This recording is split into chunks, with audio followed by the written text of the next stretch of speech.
नायब वज़ीर-ए-आज़म इसहाक़ डार की खलीजी ताउन काउंसिल के सेक्रेटरी जनरल से मुलाकात। तर्जुमान दफ्तर खारजा के मुताबिक पाकिस्तान और GCC के दरमियान इदारा-जाती रवाबित के फ़रोग़ पर तबादला ख्याल किया गया।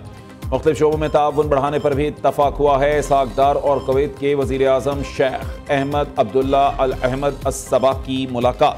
बरादराना ताल्लुकात, बाहमी दिलचस्पी के मुख्तलिफ शोबों में ताउन बढ़ाने का अज़्म। इसहाक़ डार से हंगरी के वज़ीर ख़ारिजा भी मिले। दोनों रहनुमाओं का दो तरफ़ा ताल्लुकात मज़ीद मजबूत बनाने पर इत्तफ़ाक़।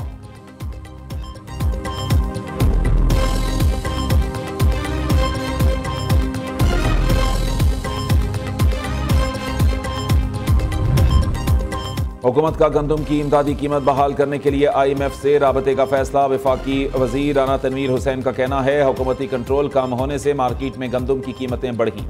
गंदम की इमदादी कीमत न देने से पैदावार पर फर्क पड़ा। कामा कमेटी इजलास में चीनी की इम्पोर्ट एक्सपोर्ट और कीमत का मामला भी ज़ेर बहस आया।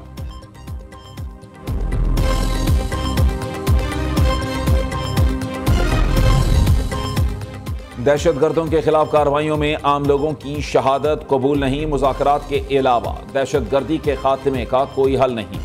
मुल्क में ला कानूनियत अरूज पर है। वज़ीर आला खैबर पख्तूनख्वा की पेशावर हाई कोर्ट में मीडिया से गुफ्तगू। अली अमीन गंडापुर की हिफाजती जमानत मंजूर। अदालत का दर्ज मुकदमात में गिरफ्तार न करने का हुक्म। आइंदा पेशी पर हाजिरी से इस्तिस्ना भी दे दिया। दूसरी जानिब असद कैसर ने पेशावर में प्रेस कॉन्फ्रेंस करते हुए कहा अमरीकी सदर ट्रंप के हालिया बयानात खतरनाक हैं। हमें किसी सूरत पराई जंग का हिस्सा नहीं बनना चाहिए। जुनैद अकबर का कहना है 27 सितंबर का जलसा तारीखी होगा। अडियाला की तरफ मार्च का फैसला पार्टी की मरकजी क़ियादत करेगी।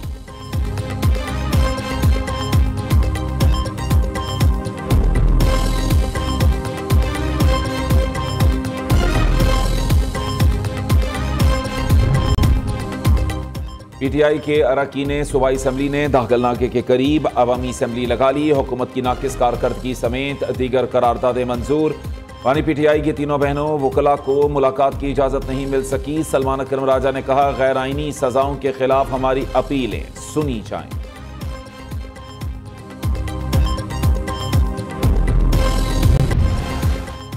सिंध में सैलाब के पेश नजर इकदाम किए। बैराजों और बंदों की मुसलसल निगरानी की गई। सूबाई वज़रा पूरी सूरत हाल में मुतहर्रिक रहे। जाम खान शुरू 16 दिन तक गुड्डू और सक्खर बैराज पर रहे।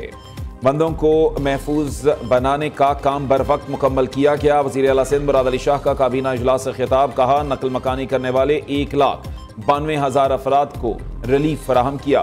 महकमा सेहत के 145 मेडिकल कैंप्स कायम किए गए। 16 लाख मवेशियों की वैक्सीनेशन की गई।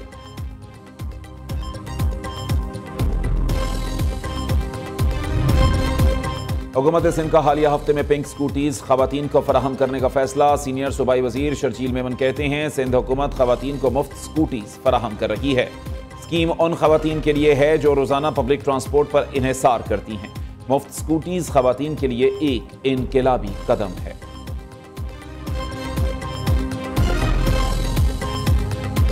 इस वक्त मुआवजा और ये रिलीफ पैकेज जो चीफ मिनिस्टर साहब ने अनाउंस किया है ये सब गवर्नमेंट ऑफ पंजाब के अपने पैसे हैं। ना कोई बैरूनी मदद मांगी गई है ना बैरूनी इमदाद का हमें इंतज़ार है। सिंध का क्या हाल है, कराची का क्या हाल है, तुम ही बतलाओ कि हम बतलाएं क्या। और शर्जील मेमन साहब को जो है वो हर वक्त हमें भाषण देने का शौक़ है।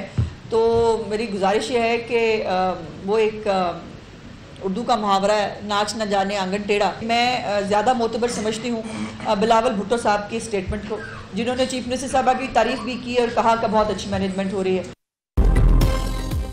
शर्जील मेमन को हर वक्त पंजाब को भाषण देने का शौक है। सिंध में 2022 में जो सैलाब आया तब से अब तक आपने कोई तैयारी नहीं की। नाच न जाने आंगन टेढ़ा। सूबाई वज़ीर इत्तलाआत अज़मा बुखारी का सिंध के सीनियर वज़ीर की तनकीद पर जवाब। कहती हैं सैलाबी सियासत करने वालों के लिए दुआ ही की जा सकती है। बेनज़ीर इनकम सपोर्ट प्रोग्राम के जरिए तमाम सैलाब मुतासरीन की इमदाद मुमकिन नहीं।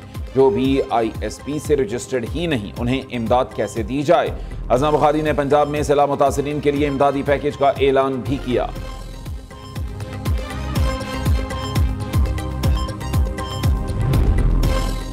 जलालपुर पीरवाला में सैलाबी पानी कम होते ही लाशें बरामद होने लगी। एक ही रोज में मुख्तलिफ मकामात से पानी में तैरती और मट्टी में दबी 3 लाशें बरामद। रेस्क्यू एहलकारों ने लाशों को वरसा के हवाले कर दिया। दरियाए चनाब के सैलाबी रैलों का जलालपुर भटियां के नवाही गांव में जमीनी कटाव। सैकड़ों मकान बह जाने से मुतासरीन खुले आसमान तले बेयारो मददगार। हुकूमती इमदाद के मुंतज़र। हेड सुलेमानी के मकाम पर सैलाब मुतासरीन को नई आफत ने घेर लिया। कश्ती मालिकान की नशेबी इलाकों से मुतासरीन का सामान निकालने के लिए 25 से 40 हज़ार रुपए तक वसूली।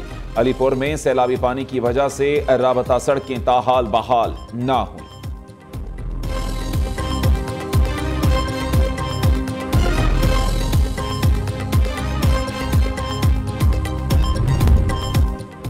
सिंध में कोटरी बैराज पर सैलाबी पानी के बहाव में मुसलसल इजाफा। 3,50,000 क्यूसेक का रैला गुजर रहा है। कच्चे के मजीद कई देहात डूब गए।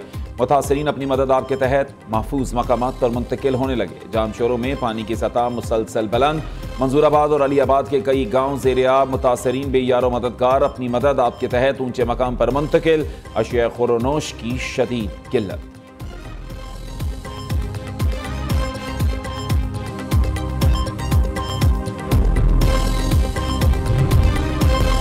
पाकिस्तान में गुर्बत की शरह तशवीशनाक हद तक बढ़ने का इंकिशाफ। आलमी बैंक ने पाकिस्तान बारे नई रिपोर्ट जारी कर दी। माली साल 2022 के बाद 2023 में भी गुर्बत की शरह बढ़कर 24.8% हो गई। 2025 में गुर्बत की शरह मजीद बढ़कर 25.3% तक पहुंच गई। वज़ीर आज़म शहबाज शरीफ की आज 74वीं सालगिरह। शहबाज शरीफ 23 सितंबर 1951 को लाहौर में पैदा हुए। शहबाज शरीफ 2024 के इंतखाबात में दूसरी बार वज़ीर आज़म मुंतखब हुए। 3 बार पंजाब की वज़ारत आला की जिम्मेदारियां भी निभाईं। नवाज शरीफ, मरीम नवाज और हमजा शहबाज समेत दीगर अहले खाना की वज़ीर आज़म को सालगिरह की मुबारकबाद। सऊदी अरब का कौमी दिन। सदर ममलिकत और वज़ीर आज़म की सऊदी क़यादत और आवाम को यौमुल वतनी की मुबारकबाद। आसिफ अली ज़रदारी का कहना है सऊदी अरब ने कलील अरसे में तरक्की और इस्तेहकाम की नई मिसालें कायम की। शहबाज शरीफ ने कहा पाक सऊदिया ताल्लुकात दीन इस्लाम, तारीख, अखुवत और बाहमी एतमाद पर कायम है। वज़ीर आला पंजाब मरीम नवाज कहती हैं पाकिस्तान दिफाई मुआहदे के बाद मुहाफ़िज़े हरमैन शरीफैन का दर्जा हासिल कर चुका।